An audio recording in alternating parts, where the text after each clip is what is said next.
Communist പാർട്ടിയിൽ നിന്ന് V കുഞ്ഞികൃഷ്ണനും T K ഗോവിന്ദനും Aisha പൊറ്റിയും തുടങ്ങിയ കമ്മ്യൂണിസ്റ്റ് നേതാക്കൾ ജി സുധാകരനും ഉൾപ്പെടെയുള്ള കമ്മ്യൂണിസ്റ്റ് നേതാക്കൾ കമ്മ്യൂണിസ്റ്റ് പാർട്ടിയിൽ നിന്ന് മറുകണ്ഠം ചാടി എന്ന് പറയുമ്പോൾ ജി ശക്തിധരൻ പറയുന്നു മറുകണ്ഠം ചാടിയത് ഇവരല്ല. മറുകണ്ഠം ചാടിയത് ആരാണ്? പിണറായി വിജയനാണ് മറുകണ്ഠം ചാടിയത്. കമ്മ്യൂണിസ്റ്റ് ആദർശങ്ങളിൽ നിന്ന് മറുകണ്ഠം ചാടുകയും കമ്മ്യൂണിസ്റ്റ് വിരുദ്ധരായ ആദർശങ്ങൾക്കൊപ്പം നിലയുറക്കുകയും ചെയ്ത ആളാണ്, നിലയുറപ്പിക്കുകയും ചെയ്ത ആളാണ് പിണറായി വിജയൻ എന്ന അർത്ഥശങ്കക്കിടയില്ലാതെ ശക്തിധരൻ തുറന്നടിക്കുകയാണ് കേട്ടോ. ഓരോ ചുവടും പഠിച്ചത് അങ്ങയിൽ നിന്നാണ്. പക്ഷെ അങ്ങ് മറുകണ്ഠം ചാടി. ഞങ്ങളിപ്പോഴും ഏഴകൾക്ക് വേണ്ടി കണ്ണും കാതും തുറന്നിരിക്കുന്നു.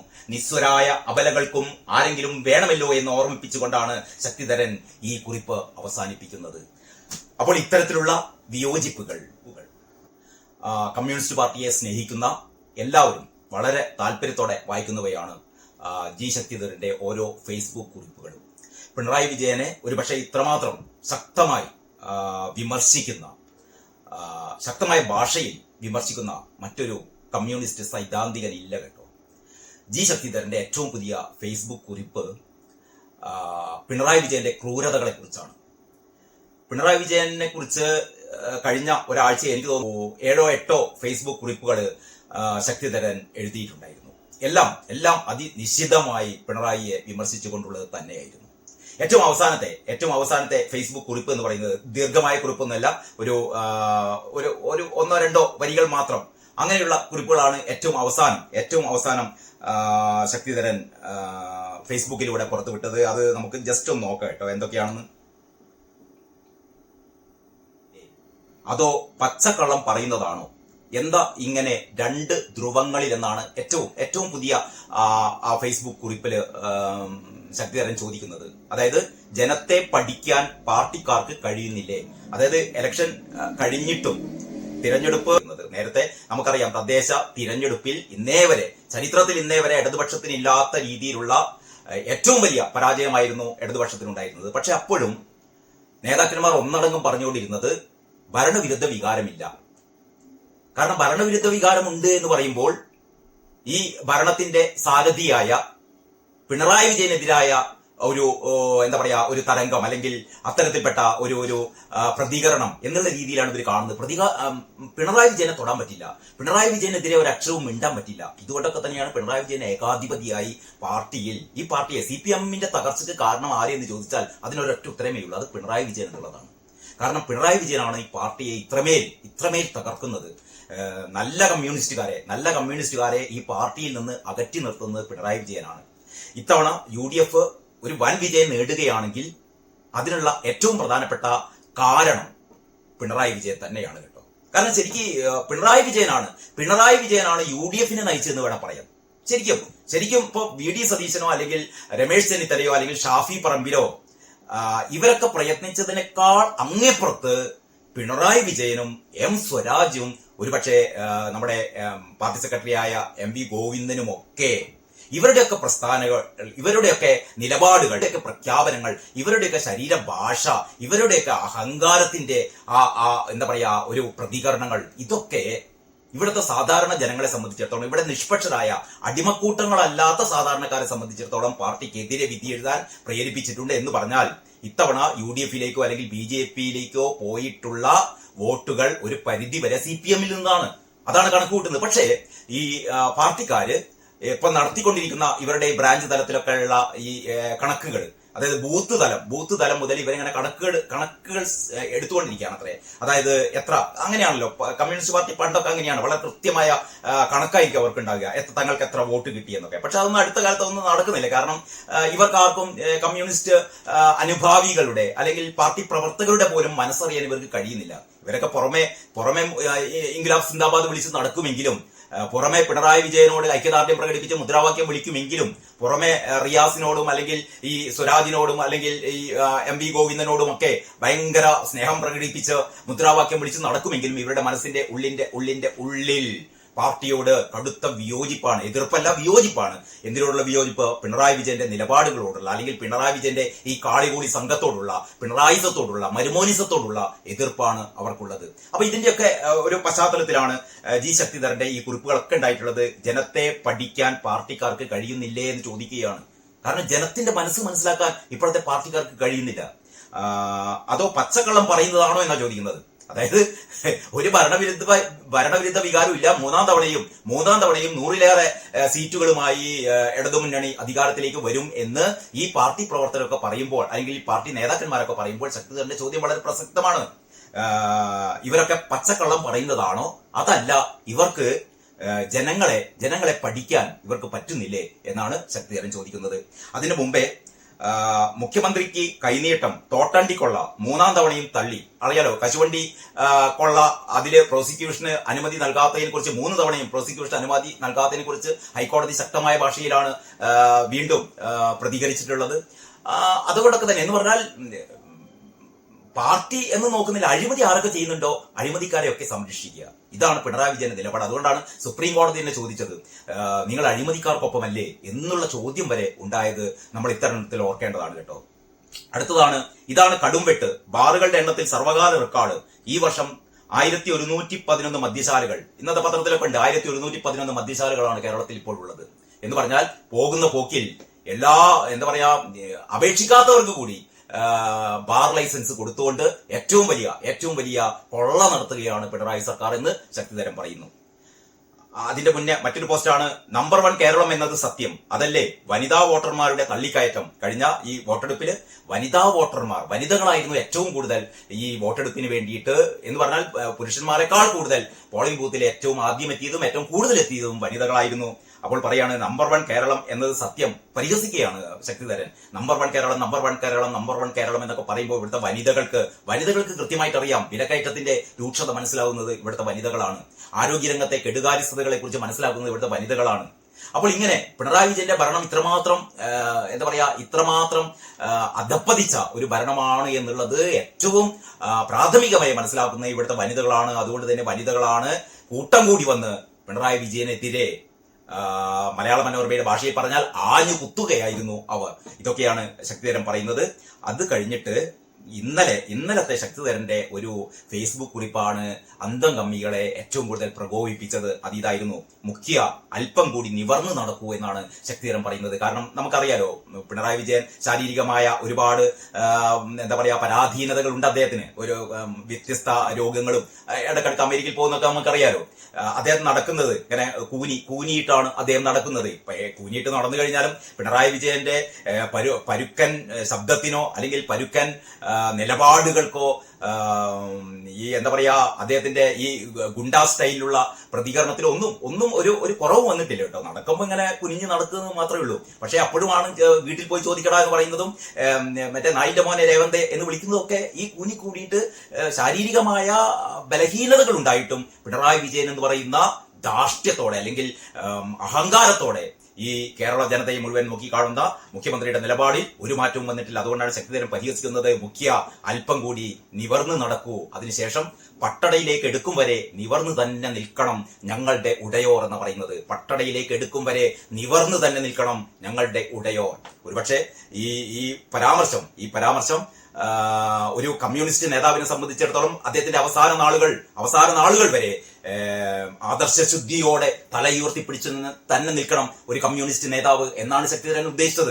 അതല്ലാതെ തല താഴ്ത്തുക എന്നൊക്കെ പറഞ്ഞാൽ ഒരിക്കലും ഒരു കമ്മ്യൂണിസ്റ്റ് നേതാവിന് ചേർന്നതല്ല. നമ്മൾ പിണറായി വിജയന്റെ തല എത്ര പ്രാവശ്യം കുനിയും നമ്മൾ ഈ ശാരീരിക ബലഹീനത കൊണ്ടല്ല കേട്ടോ. ശാരീരിക ബലഹീനത കൊണ്ടല്ലാതെ നരേന്ദ്രമോദിയെ കാണുമ്പോൾ എത്ര തവണ പിണറായി വിജയന്റെ തല കുനിഞ്ഞിട്ടുണ്ട് അല്ലേ? നമ്മൾ എത്ര പ്രാവശ്യം കാട്ടിയിട്ടുണ്ട്. തല കുനിഞ്ഞ് വളരെ വിനീത വിധേയനായിട്ടാണ് നരേന്ദ്രമോദിയുടെ മുന്നിൽ പിണറായി വിജയൻ പ്രത്യക്ഷപ്പെടുന്നത്. അതുകൊണ്ടൊക്കെ തന്നെയാണ് പിണറായി വിജയന്റെ മകൾക്ക് എതിരെയുള്ള ഈ SFIO അന്വേഷണം പാതി വഴിക്ക് നിലച്ചത്.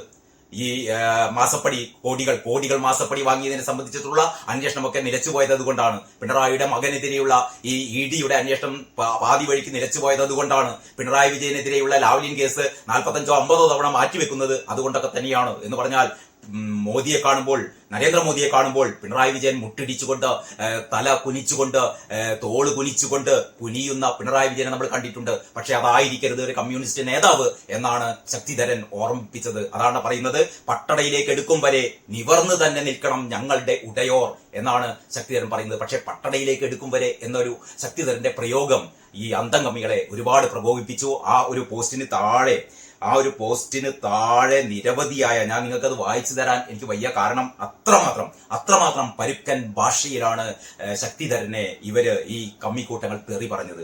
ഇതെല്ലാമുള്ള ഒരു മറുപടി എന്ന നിലക്കാണ് ഞാൻ എന്തുകൊണ്ട് അങ്ങനെ പറഞ്ഞു. ശക്തിധരൻ പറയുകയാണ്, ഞാൻ എന്തുകൊണ്ട് പിണറായി വിജയനെ ഈ രീതിയിൽ വിമർശിക്കുന്നു. പിണറായി വിജയന്റെ ആരോഗ്യത്തെക്കുറിച്ച് ഞാൻ പരിഹസിച്ചിട്ടില്ല. അദ്ദേഹം വിദേശത്ത് ചികിത്സക്ക് പോകണം, അദ്ദേഹം ഏറ്റവും വലിയ ചികിത്സ അദ്ദേഹത്തിന് കിട്ടണം. പക്ഷേ അദ്ദേഹം ഒരു കമ്മ്യൂണിസ്റ്റുകാരനാവണം, അദ്ദേഹം ആദർശശുദ്ധിയുള്ള കമ്മ്യൂണിസ്റ്റുകാരനാകണം, അദ്ദേഹം നായനാരെ കണ്ടുപഠിക്കണം. ഈ ഒരു ഫേസ്ബുക്ക് കുറിപ്പിൽ ശക്തിധരൻ ചൂണ്ടിക്കാട്ടുന്ന ഒരു പ്രധാന കാര്യമുണ്ട് കേട്ടോ. അതായത് ഇ കെ നായനാരുടെ ആദ്യത്തെ വിദേശ സന്ദർശനമാണ്. അതിനെക്കുറിച്ച് എന്റെ ആദ്യത്തെ വിദേശ സന്ദർശനം എന്ന് പറഞ്ഞിട്ട് നായനാർ ഒരു പുസ്തകവും എഴുതിയിട്ടുണ്ട് അത്രേ. നായനാരുടെ വിദേശ സന്ദർശനത്തിന്, വിദേശ യാത്രക്ക് ഒരുങ്ങും മുമ്പ് നായനാരുടെ കയ്യിൽ ആവശ്യത്തിന് പൈസ ഉണ്ടായിരുന്നില്ല. അപ്പോൾ നായനാർ പാർട്ടിയോട് ചോദിക്കുകയാണ്, എനിക്ക് കുറച്ച് പൈസ തരണം. ഡൽഹിയിൽ AKG ഭവനിൽ എത്തുന്ന നായനാര് തനിക്ക് വിദേശ യാത്രക്ക് തനിക്ക് കുറച്ച് പണം ആവശ്യമുണ്ട് എന്ന് പറയുമ്പോ ഒരു കടലാസ് എടുത്ത് എഴുതി തരാനാണ് ഓഫീസ് സെക്രട്ടറി പറയുന്നത്. മുൻ മുഖ്യമന്ത്രിയായ നായനാർ, കേന്ദ്ര കമ്മിറ്റി അംഗമായ നായനാർ ഒരു കടലാസിൽ എഴുതി കൊടുക്കുകയാണ്, എനിക്ക് പൈസ കടം തരണം. അങ്ങനെ എഴുതി കൊടുത്തിട്ട് നായനാർക്ക് പൈസ കടം കൊടുത്തിട്ട് ആ കടം വാങ്ങിയ പൈസയുമായിട്ടാണ് നായനാർ വിദേശയാത്ര ചെയ്യുന്നത്. അതായിരുന്നു ഇ കെ നായനാരുടെ ആദ്യത്തെ വിദേശയാത്ര. പക്ഷേ പിണറായി വിജയൻ എന്ന് പറയുന്ന അതിനുശേഷം വന്ന കമ്മ്യൂണിസ്റ്റ് നേതാവായ പിണറായി വിജയന്റെ വിദേശയാത്രകൾ നമുക്കറിയാലോ. കഴിഞ്ഞ 25-30 തവണ വിദേശത്തേക്ക് കുഞ്ഞുകുട്ടികളും പേരക്കുട്ടിയും അടക്കം വിദേശത്തേക്ക് പോവുകയും അതിൽ പലതും വിദേശത്ത് നിന്ന് വ്യവസായ സംരംഭങ്ങൾ, നിക്ഷേപകരെ തേടിയുള്ള യാത്രകളാണ് എന്ന രീതിയിൽ നമ്മുടെ നികുതിപ്പണം ദുർവ്യയം ചെയ്തുകൊണ്ട് പിണറായി വിജയൻ നടത്തിയ 25ഓളം വിദേശ യാത്രകളെ കൊണ്ട് ഒരു കാര്യവും ഉണ്ടായിട്ടില്ല എന്ന് വിവരാവകാശ രേഖകളൊക്കെ നമുക്ക് കിട്ടിക്കഴിഞ്ഞതാണ്. ഇതിന്റെയൊക്കെ പശ്ചാത്തലത്തിലാണ് ഈ ശക്തിധരന്റെ ഈ കുറിപ്പ്. അത് ശക്തിധരന്റെ തന്നെ വാചകങ്ങളിൽ ഞാനത് വായിക്കാം. കാരണം കമ്മ്യൂണിസ്റ്റ് പാർട്ടിയെ സ്നേഹിക്കുന്ന അതേപോലെ തന്നെ പിണറായി വിജയന്റെ ഈ ദാർഷ്ട്യം അല്ലെങ്കിൽ ഈ അഹങ്കാരം അല്ലെങ്കിൽ ഈ നിലപാട്, ഈ മനുഷ്യത്വമില്ലായ്മ, ഈ ക്രൂരത, ഇതാണ് ഒരുപക്ഷെ ഏറ്റവും ചരിത്രത്തിൽ ഇന്നേ വരെ ഉണ്ടായിട്ടില്ലാത്ത തരത്തിൽ ഈ വരുന്ന 4-ാം തീയതി ഈ വോട്ടെണ്ണുമ്പോൾ ഇടതുപക്ഷം, അതായത് CPM ഏറ്റവും വലിയ പതനത്തിലേക്ക് പോവുകയാണെങ്കിൽ അതിനുള്ള ഏക ഉത്തരവാദി കാരണഭൂതം മാത്രമായിരിക്കും. എന്തുകൊണ്ട് എന്നാണ് ശക്തിധരൻ ഈ കുറിപ്പിലൂടെ വ്യക്തമാക്കുന്നത്. അതിന്റെ തലക്കെട്ട് ശക്തിധരൻ ഇട്ടത് പേടിച്ച് 1 ഇഞ്ച് പിന്മാറില്ല എന്നാണ് കേട്ടോ. പേടിച്ച് 1 ഇഞ്ച് ഞാൻ പിന്മാറില്ല. ഇതാണ് ഇവിടത്തെ ധീരരായ സഖാക്കൾ മുഴുവൻ പറയുന്നതാണ്. വി കുഞ്ഞികൃഷ്ണൻ പറയുന്നതാണ്, TK ഗോവിന്ദൻ പറയുന്നത് അതാണ്, ഐഷാപ്പറ്റി പറയുന്നത് അതാണ്, KK രമ പറയുന്നത് അതാണ്. കാരണഭൂത, പേടിച്ച് ഞങ്ങൾ പിന്മാറില്ല, ഞങ്ങൾ പൊരുതുക തന്നെ ചെയ്യും. ഈ കമ്മ്യൂണിസം നിലനിൽക്കാൻ വേണ്ടിയിട്ട്, അല്ലെങ്കിൽ ഇവിടെ മാനവികത നിലനിൽക്കാൻ വേണ്ടിയിട്ട്, ഇവിടെ ഏഴകളുടെ, ദരിദ്രരുടെ സംരക്ഷണത്തിന് വേണ്ടിയിട്ട്, അവർക്ക് സംരക്ഷണ കവചമൊരുക്കാൻ ഞങ്ങൾ ഇവിടെയുണ്ട് കാരണഭൂത എന്ന് ഓരോ കമ്മ്യൂണിസ്റ്റുകാരനും അവർ മനസ്സുകൊണ്ട് പറയുന്നുണ്ട്. അപ്പോൾ ശക്തിധരൻ പറയുകയാണ്, പേടിച്ച് 1 ഇഞ്ച് പിന്മാറില്ല. എന്നിട്ട് ആ ഫേസ്ബുക്ക് കുറിപ്പ് ഇങ്ങനെയാണ്: സൈബർ കടന്നൊന്നും പേടിച്ചു പോകില്ല. മുഖ്യമന്ത്രിയെ സ്നേഹിക്കുന്നവരെ പ്രകോപിപ്പിച്ചു. എന്റെ പ്രതികരണ ശൈലിയിൽ വിഷം കലർത്തി ലാഭം കൊയ്യാമെന്ന് ആരെങ്കിലും ആഗ്രഹിക്കുന്നുണ്ടെങ്കിൽ അത് വൃഥാവിലാണ്. കഴിഞ്ഞ ഏതാനും ദിവസങ്ങളായി അതിനിശ്ചിതമായിട്ടാണ് ശക്തിധരൻ പിണറായിയെയും പിണറായിയുടെ കാളികൂളി സംഘത്തെയും വിമർശിക്കുന്നതെന്ന് ഞാൻ നേരത്തെ നിങ്ങളോട് പറഞ്ഞു. അതിന്റെ അനുബന്ധമായിട്ട് പറയുകയാണ്, അതുകൊണ്ട് തന്നെ സൈബർ ഇടത്തിൽ കടന്നൽക്കൂട്ടങ്ങളാകെ ശക്തിധരനെതിരെ തിരിഞ്ഞിരിക്കുകയാണ്. പിണറായി എങ്ങനെയാണ് മുൻ കമ്മ്യൂണിസ്റ്റ് നേതാക്കളിൽ നിന്ന് വിഭിന്നനായിരിക്കുന്നത് എന്നതിന്റെ ചിത്രം കൂടിയാണ്. അതായത് മുൻ കമ്മ്യൂണിസ്റ്റ് നേതാക്കളിൽ നിന്ന്, നായനാരും EMS-ഉം AKG-യും പോലുള്ള സമുന്നതരായ കമ്മ്യൂണിസ്റ്റ് നേതാക്കളിൽ നിന്ന് ഏത് വിധേനയാണ് പിണറായി വിജയൻ എന്ന് പറയുന്ന കാരണഭൂതൻ എത്രമാത്രം അധമനാണ് എന്നുള്ളതാണ് ശക്തിധരൻ വരച്ചു കാണിക്കുന്നത്. അതിലാദ്യത്തെ ഞാൻ നേരത്തെ പറഞ്ഞ കാര്യം, ശക്തിധരന്റെ വാക്കുകൾ ഇങ്ങനെയാണ് കേട്ടോ: CPM നേതാക്കൾക്ക് ഒരു കാലത്ത് വിദേശയാത്ര വാലികേറാമലയായിരുന്നു. നായനാരുടെ ആദ്യത്തെ വിദേശയാത്രയെക്കുറിച്ച് അദ്ദേഹം ഒരു പുസ്തകം തന്നെ എഴുതിയിട്ടുണ്ട്.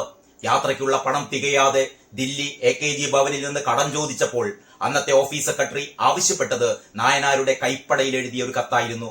അതാണ് ഓഫീസിലെ കർക്കശമായ ചിട്ടവട്ടം.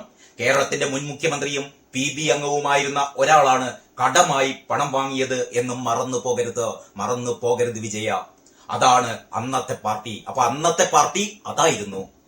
പാർട്ടിയെ കണ്ണിലെ രണ്ടറ്റം കൂട്ടിമുട്ടിക്കാൻ നന്നേ ബുദ്ധിമുട്ടിയിരുന്നു. പിണറായി വിജയനും ഒരു കാലത്ത് അങ്ങനെയായിരുന്നു. ഓർമ്മിക്കണം, പിണറായി വിജയനും ഒരു കാലത്ത് അങ്ങനെയൊക്കെ ആയിരുന്നു. പക്ഷേ പിന്നീട് കാലം മാറി, പിണറായി വിജയനും മാറി.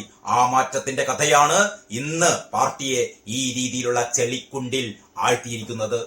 പാർട്ടിയിൽ ഉത്തരവാദപ്പെട്ട നേതാക്കളോടൊന്നും ആലോചിക്കാതെയാണ് പിണറായി വിജയൻ പാർശ്വവർത്തികളെ കൊണ്ട് വ്യാജരേഖ നിർമ്മിച്ച് 4 കേസുകൾക്ക് കളമൊരുക്കിയത്. അതായത് ശക്തിധരനെ കൂടി പ്രതിയാക്കിക്കൊണ്ടുള്ള 4 കേസുകളെ കുറിച്ചാണ് ശക്തിധരൻ പറയുന്നത് കേട്ടോ. അത് ഞാൻ വിടുന്നു. അതിനുശേഷം പറയാണ്, മുഖ്യമന്ത്രിയുടെ പതനം ഒരു പഴങ്കഥയാണ് എന്ന് എന്റെ മാധ്യമപ്രവർത്തന അനുഭവം എന്നെ പഠിപ്പിക്കുന്നു. എന്താണ്? മുഖ്യമന്ത്രിയുടെ പതനം ഒരു പഴങ്കഥയാണ് എന്ന് എന്റെ മാധ്യമപ്രവർത്തന അനുഭവം എന്നെ പഠിപ്പിക്കുന്നു. ഞാൻ അങ്ങനെ എഴുതിയത് ഇഷ്ടപ്പെടുന്നില്ല എങ്കിൽ വിമർശിച്ചോളൂ. മുഖ്യമന്ത്രി പരീക്ഷീണിതനാണ്. അറിയാലോ, മുഖ്യമന്ത്രി ഏറെ പരീക്ഷീണിതനാണ്. അത് സ്വാഭാവികവുമാണ്. അതുകൊണ്ടാണ് പട്ടടയിലേക്ക് പോകും മുമ്പ് പഴയ തലയെടുപ്പോടെ കാണാൻ ആഗ്രഹിക്കുന്നുവെന്ന് സതുദ്ദേശത്തോടെ എഴുതിയത്. ഞാൻ നേരത്തെ പറഞ്ഞു, ജി ശക്തിധരൻ സതുദ്ദേശത്തോടെയാണ് എഴുതിയത്. പട്ടടയിലേക്ക് പോകുന്നതുവരെ ഞങ്ങളുടെ ഉടയോർ തല ഉയർത്തിപ്പിടിച്ചു തന്നെ നടന്നു പോകണം. പാർട്ടിയിലെ അടിമക്കൂട്ടം ഇതിന്റെ പേരിൽ പുകിലുണ്ടാക്കിയാൽ ഒരു രോമത്തിന്റെ വില പോലും ഞാൻ കൽപ്പിക്കുന്നില്ല എന്നാണ് ശക്തിധരൻ തുടർന്ന് എഴുതുന്നത്. എന്നെ പോലെ ഒട്ടേറെ പേർ ഇതേ മനുഷ്യന്റെ കൊടും ക്രൂരതകൾ എത്രയോ അനുഭവിച്ചവരാണ്. അത് കഴിഞ്ഞിട്ടാണ് പിണറായി വിജയന്റെ കൊടും ക്രൂരതകളിൽ ചിലത് ശക്തിധരൻ ഓർമ്മിക്കുന്നത്. അതിങ്ങനെയാണ്: KK രമ MLA നിയമസഭയുടെ ശ്രീകോവിലിനുള്ളിൽ നിലത്തിട്ട് പട്ടിയെ ചവിട്ടുന്നത് പോലെ പീഡിപ്പിച്ച് കൈയൊടിച്ചാഴ്ചകളോളം ആശുപത്രിയിലാക്കിയത് കേരളം കണ്ടതാണ്. KK രമ ചികിത്സയിൽ ഇരിക്കവെയോ ആശുപത്രിയിൽ കഴിയുകയോ മുഖ്യമന്ത്രി ഒരു നോക്കുപോലും കാണാൻ കൂട്ടാക്കിയില്ല.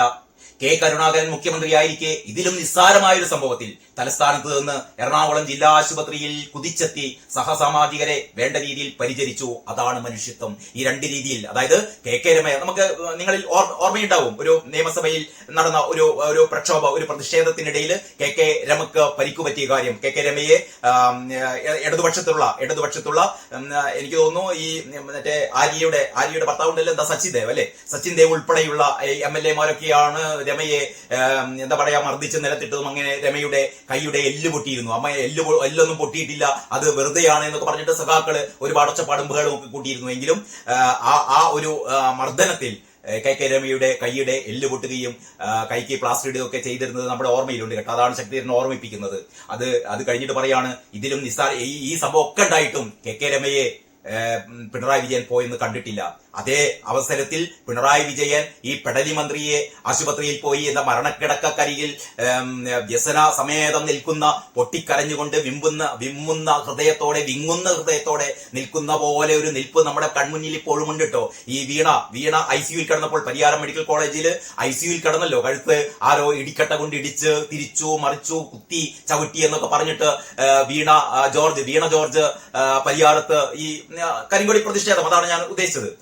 അന്ന് പിണറായി വിജയൻ വീണ ജോർജിനെ കാണാൻ പോയിരുന്നു. ആ ഒരു നിൽപ്പ് നമ്മൾ കാണണം. കാരണം വീണ വിജയന്റെ കഴുത്ത് ഒടിച്ചു കളഞ്ഞു എന്നാണ്. പിന്നെ MV ജയരാജൻ പറഞ്ഞു, എന്ത് ഇടിക്കട്ട കൊണ്ട് ഇടിച്ചു എന്നൊക്കെയാ പറഞ്ഞത്, മാരകമായ ആയുധം കൊണ്ട് ഇടിച്ചു എന്നൊക്കെ പറഞ്ഞത്. പക്ഷെ ഒരു ചുക്കും ഒന്നും സംഭവിച്ചിട്ടില്ലായിരുന്നു. അത് കഴിഞ്ഞ് 2ാം നാളാണ് ഒരു പ്രശ്നവുമില്ലാതെ ആടിപ്പാടി വീണ ജോർജ് തന്റെ വീട്ടിലേക്ക് പോയത്. അത് കഴിഞ്ഞിട്ട് 2 ദിവസം കൂടി കഴിഞ്ഞപ്പോൾ കോളറൊക്കെ എടുത്ത് തുള്ളിച്ചാടി തെരഞ്ഞെടുപ്പ് പ്രചാരണത്തിലേക്ക് ഇറങ്ങുകയും ചെയ്തു. എന്ന് പറഞ്ഞാൽ ആനക്കള്ളം പറഞ്ഞ തന്റെ കഴുത്തിന് ഈ KSUക്കാർ അല്ലെങ്കിൽ യൂത്ത് കോൺഗ്രസുകാർ കരിങ്കൊടി വീശിയപ്പോൾ തന്റെ കഴുത്ത് ആകെ എന്തോ മാരകമായ ആയുധം കൊണ്ട് ആക്രമിക്കപ്പെട്ടു എന്നൊക്കെ കള്ളത്തരം പറഞ്ഞപ്പോൾ ആ കള്ളത്തരം പറഞ്ഞ വീണ ജോർജിനെ കാണാൻ വേണ്ടിയിട്ട് പോയ പിണറായി വിജയൻ KK രമ കയ്യൊടിഞ്ഞു ആശുപത്രിയിൽ കിടന്നപ്പോൾ കാണാൻ പോയിട്ടില്ല. അത്രക്കും ക്രൂരനാണ് അദ്ദേഹം. അതാ പറഞ്ഞത്, കരുണാകരനായിരുന്നു എങ്കിൽ കരുണാകരൻ എപ്രകാരമായിരുന്നു ഇതേപോലൊരു സന്ദർഭത്തിൽ അന്ന് പെരുമാറിയിരുന്നു പറയാണ്. തിരുവനന്തപുരത്ത് നിന്ന് എറണാകുളം ജനറൽ ആശുപത്രിയിൽ വരെ എത്തിയിട്ട് അദ്ദേഹം സഹസാമാജികരെ കണ്ട കാര്യം ജി ശക്തിധരൻ ഓർമ്മിപ്പിക്കുകയാണ്. അത് കഴിഞ്ഞിട്ട് ചത്താലും കുലംകുത്തി തന്നെ എന്ന് മുഖത്തടിച്ചതുപോലെ വിളിച്ചു പറയാൻ മടിയില്ലാത്ത ഒരാളെ എങ്ങനെ ആദരിക്കണമെന്ന് ചോദിക്കുകയാണ്. നമുക്കറിയാലോ, TP ചന്ദ്രശേഖരൻ എന്ന് പറയുന്ന കാലത്തെയും വിപ്ലവ സൂര്യനായ TP ചന്ദ്രശേഖരനെ 51 വെട്ടി കൊന്നപ്പോൾ ആ കൊന്നിട്ടും പകതീരാതെ പറയുകയാണ്, ചത്താലും അയാൾ കുലംകുത്തിയാണ് എന്ന് പറഞ്ഞൊരു പിണറായി വിജയനുണ്ട്. എത്രമാത്രം ക്രൂരനാണ് പിണറായി വിജയൻ എന്നതിന് ഇതിൽ പരം ഒരു ഉദാഹരണം വേണോ? തലയോട്ടി അടിച്ചു പൊട്ടിച്ചും ചെടിച്ചട്ടി കൊണ്ട് മസ്തിഷ്കം തകർത്തും അർമാദിക്കാൻ സ്വന്തം സേനയെ തുടലൂരി വിട്ടതാരാണ്? ഈ നവകേരള സദസ്സ് നടന്ന കാലത്ത് നമുക്കറിയാം. കേരളം ഇന്നോളം കണ്ടിട്ടില്ലാത്ത വിധത്തിൽ കരിങ്കൊടി വീശുന്ന പാവപ്പെട്ട യൂത്ത് കോൺഗ്രസ് പ്രവർത്തകരെ അല്ലെങ്കിൽ KSU പ്രവർത്തകരെ ഇവരെ മുഴുവനും ചെടിച്ചട്ടി കൊണ്ടും ഹെൽമെറ്റ് കൊണ്ടും അത് കഴിഞ്ഞിട്ട് തന്റെ ഗൺമേനെ കൊണ്ട് ഏറ്റവും വലിയ മുട്ടൻ വടിയെടുത്തുകൊണ്ട് തലമണ്ട അടിച്ചു പൊട്ടിക്കുമ്പോൾ അത് കണ്ട് അർമാദിച്ചവനാണ് പിണറായി വിജയൻ. എന്നിട്ട് പറയാണ് അങ്ങനെയൊന്നും സംഭവിച്ചിട്ടില്ലല്ലോ. അങ്ങനെ സംഭവിച്ചെങ്കിൽ തന്നെ അതൊരു രക്ഷാപ്രവർത്തനമാണ്. അങ്ങനെ മലയാളത്തിൽ ആദ്യമായി രക്ഷാപ്രവർത്തനം എന്ന് പറഞ്ഞാൽ ആൾക്കാരെ തലമണ്ട അടിച്ചു പൊട്ടിക്കുന്നതിന് സഖാക്കൾ പറയുന്ന പേര് അല്ലെങ്കിൽ പിണറായി വിജയൻ പറയുന്ന പേര് രക്ഷാപ്രവർത്തനം എന്നാണ്. അത്രക്കും കുടിലനാണ്, ക്രൂരനാണ്, അധമനാണ് പിണറായി വിജയൻ എന്ന് പറയുകയാണ് ശക്തിധരൻ. പാർട്ടിയോട് ആശയപരമായി വിയോജിച്ച് പുറത്തേക്ക് വന്ന വന്യ വയോവൃദ്ധരായ സഖാക്കൾക്ക് തിരഞ്ഞെടുപ്പ് പ്രവർത്തനം അനുവദിക്കാത്തത് എന്തുകൊണ്ടാണ്? ഏറ്റവും അവസാനം നമുക്കറിയാം വി കുഞ്ഞികൃഷ്ണൻ അല്ലെ, പയ്യന്നൂര് രക്തസാക്ഷി ഫണ്ട് കട്ടുമുടിച്ച TI മധുസൂദനെതിരെ പാർട്ടിയിൽ നിന്ന് പുറത്തു വന്നുകൊണ്ട് TI മധുസൂദനെതിരെ പോരാട്ടം നടത്തുന്ന വി കുഞ്ഞികൃഷ്ണൻ എന്ന് പറയുന്ന ധീരനായ സഖാവ് ആ പ്രചാരണം നടത്തിയ മതില് പോലും പൊളിച്ചു കളഞ്ഞു ഈ പറയുന്ന അധമക്കൂട്ടങ്ങൾ. വി കുഞ്ഞികൃഷ്ണനെ അനുകൂലിച്ച വി കുഞ്ഞികൃഷ്ണന്റെ പിന്നിൽ അണിനിരന്ന ആൾക്കാരുടെ വീടുകൾ കയറി ആക്രമിക്കുന്നു. കഴിഞ്ഞ ദിവസം ഒരു വീട് കയറി ആക്രമിക്കുകയും കാറ് കത്തിക്കുകയും ഒക്കെ ചെയ്ത കഥ നമ്മുടെ പത്രത്തിലുണ്ട് കേട്ടോ. അപ്പൊ അത്തരത്തിൽപ്പെട്ട എന്ന് പറഞ്ഞാൽ പാർട്ടിയിൽ നിന്ന് ഒരാൾ കലഹിച്ചു പുറത്തു പോകുമ്പോൾ എന്തുകൊണ്ടാണ് കലഹിച്ചു പുറത്തു പോകുന്നത്? കാരണം പാർട്ടിയുടെ നയവ്യതിയാനങ്ങളിൽ പ്രതിഷേധിച്ചുകൊണ്ട് ഇതല്ല കമ്മ്യൂണിസ്റ്റ് പാർട്ടി, ഇങ്ങനെയല്ല കമ്മ്യൂണിസ്റ്റ് പാർട്ടി എന്ന് പറഞ്ഞുകൊണ്ട് തിരുത്തണം എന്ന് പറഞ്ഞുകൊണ്ട് തിരുത്തിയില്ലെങ്കിൽ ഞങ്ങൾ ഇതാ പുറത്തു പോകുന്നു എന്ന് പറഞ്ഞുകൊണ്ട് അവിടെ നടക്കുന്ന ഈ രക്തസാക്ഷി ഫണ്ട് കൂടി കട്ടുമുടിച്ചവരല്ലേ നിങ്ങൾ? അങ്ങനെ കട്ടുമുടിക്കുന്നത് ഒരു കമ്മ്യൂണിസ്റ്റുകാരൻ ചെയ്യാവോ എന്ന് ചോദിച്ചുകൊണ്ട് പുറത്തേക്ക് വന്ന വി കുഞ്ഞികൃഷ്ണൻ മത്സരിക്കുമ്പോൾ അയാൾക്കെതിരെ എന്താ പറയാ അധമ പ്രവൃത്തികൾ ചെയ്യുന്ന പിണറായി വിജയൻ അയാൾ എത്രമാത്രം ക്രൂരനാണ് എന്നും ശക്തിധരൻ ചൂണ്ടിക്കാണിക്കുന്നു. CPM ഭരിക്കുമ്പോൾ ജനാധിപത്യ ധ്വംസനമേ നടക്കൂ. ഇത് കൺക്ലൂഡ് ചെയ്യുന്ന ഇങ്ങനെയാണ്: CPM ഭരിക്കുമ്പോൾ ജനാധിപത്യ ധ്വംസനമേ നടക്കൂ എന്നാണോ? ഗുണ്ടാപ്പട കയ്യിലുണ്ടെന്ന് വിചാരിച്ച് ഉമ്മാക്കി കാണിക്കരുത്. ഇത് ശക്തിധരന്റെ ഒരു മുന്നറിയിപ്പാണ് കേട്ടോ.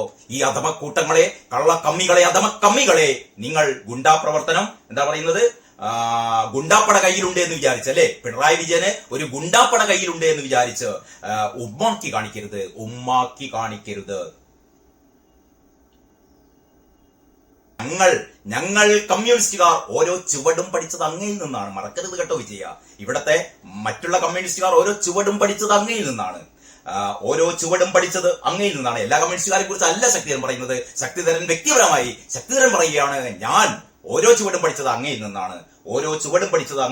പക്ഷേ അങ്ങ് മറുകണ്ഠം ചാടി. പിണറായി വിജയൻ എന്താ ചെയ്തത്? പിണറായി വിജയൻ മറുകണ്ഠം ചാടി. യഥാർത്ഥത്തിൽ ഇവിടെ പറഞ്ഞുകൊണ്ടുവരുന്നത് കമ്മ്യൂണിസ്റ്റ് പാർട്ടിയിൽ നിന്ന് വി കുഞ്ഞികൃഷ്ണനും TK ഗോവിന്ദനും ഐഷ പൊറ്റിയും തുടങ്ങിയ കമ്മ്യൂണിസ്റ്റ് ജി സുധാകരനും ഉൾപ്പെടെയുള്ള കമ്മ്യൂണിസ്റ്റ് നേതാക്കൾ കമ്മ്യൂണിസ്റ്റ് പാർട്ടിയിൽ നിന്ന് മറുകണ്ഠം ചാടി എന്ന് പറയുമ്പോൾ ജി ശക്തിധരൻ പറയുന്നു, മറുകണ്ഠം ചാടിയത് ഇവരല്ല.